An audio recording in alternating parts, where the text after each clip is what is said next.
स्वामी इस्लामाबाद के आप करीब हो, और मैंने जब आपको कॉल देनी है,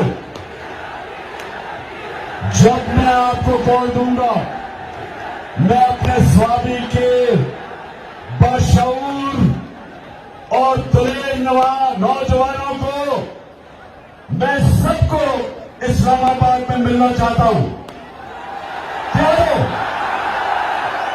हाथ खड़े करके मुझे बताओ कि इस मुल्क की हकीकी आजादी के लिए आप इस्लामाबाद आएंगे? हाथ खड़ा करके बताओ।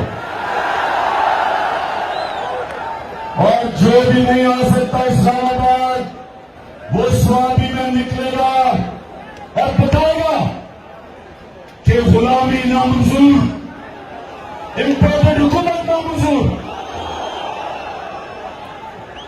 स्वामी के नौजवानों, मैं सिर्फ आपको अपने माँ बाप के दौर का बताना चाहता हूं। मैं आजाद पाकिस्तान में पैदा हुआ था, मेरे माँ बाप गुलाम हिंदुस्तान में पैदा हुए थे, और जब हिंदुस्तान की हम गुलामी कर रहे थे तो 2 दफा जब बरतानिया ने 2 जंगों के अंदर शिरकत की, पहली जंग अजीम और दूसरी जंग अजीम, तो स्वामी के नौजवानों ये याद रखो, लाखों लोगों ने यहां से लड़े और अंग्रेज के लिए कुर्बानियां दी।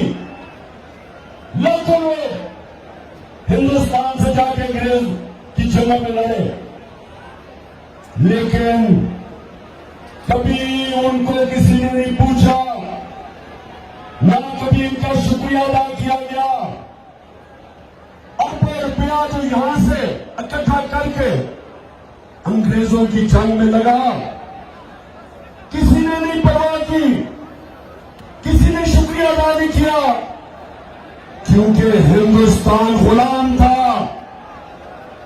गुलामों की कोई इज्जत नहीं होती, और मुझे अफसोस से कहना पड़ता है कि जब अमेरिका की जंग हुई 9/11 के बाद, और पाकिस्तान ने अमेरिका की जंग में शिरकत की,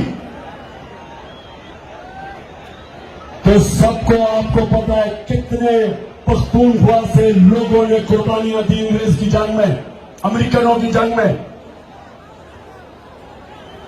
80,000 पाकिस्तानियों ने कुर्बानियां दी, और यहां कबायली इलाके के लोग जो सारे पख्तूनख्वा के साथ अब पख्तूनख्वा का हिस्सा बन चुके हैं, कबायली इलाके के लोगों ने सबसे ज्यादा कुर्बानी दी। 35 लाख लोगों ने नकल मुकाली की, लेकिन क्या किसी ने पाकिस्तान का शुक्रिया अदा किया?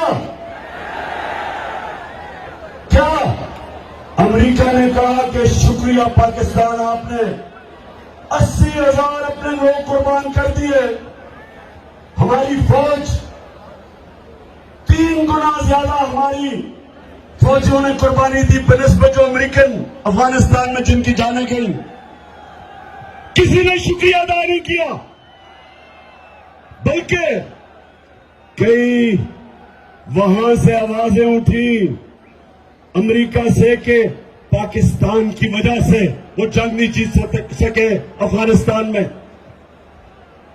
तो पाकिस्तानियों, मेरे गयूर बाशऊर स्वाबी के नौजवानों, मेरे पाकिस्तानियों, ये याद रख लो कि गुलामों की कोई इज्जत नहीं होती।